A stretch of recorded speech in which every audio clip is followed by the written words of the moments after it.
సంకీర్తనలు అసలు భజనలు చూసి చాలా కాలమైంది. ఇప్పుడంతా టీవీలో పెట్టుకుంటున్నారు, లేదంటే ఫోన్స్లో పెట్టుకుంటున్నారు. ఇవన్నీ యాక్సెప్టబుల్ అంటారా? ఒక రకంగా చూస్తే నవవిధ భక్తి మార్గాలలో 9 భక్తి మార్గాలు ఉన్నాయి. దాంట్లో దేని ప్రకారమైనా కూడా శ్రవణం కావచ్చు, కీర్తనం కావచ్చు, వందనం కావచ్చు, పాదసేవనం కావచ్చు, అర్చనం కావచ్చు, ఏదో ఒక రకమైనటువంటి భక్తి మార్గములో ఉండడము. ఎందుకంటే కలియుగం ప్రవేశించిన తర్వాత కలి ప్రతి ఇంట్లో కూడా తాండవిస్తూ ఉంటాడు. కాబట్టి కలి ప్రవేశించిన తర్వాత మన భావన ఎట్లా ఉంటే భక్తి అట్లానే ఉంటుంది. కాబట్టి సాధ్యమైనంత వరకు శివుని జాగరణలో భక్తి సంబంధమైనటువంటి విషయాలే వినడము, చూడడం చేస్తే చాలా మంచిది.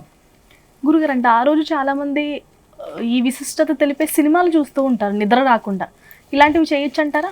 తప్పకుండానమ్మా. ఎందుకంటే సినిమాలలో కూడా శివతత్వాన్ని చూపించే సినిమాలు ఉన్నాయి.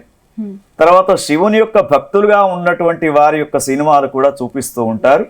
సినిమాలు చూడడంలో తప్పు లేదు, కానీ దాంట్లో వారు చూపించినటువంటి భావనను అర్థం చేసుకోవడంలో భక్తి మాత్రం తప్పకుండా చూపించాలి.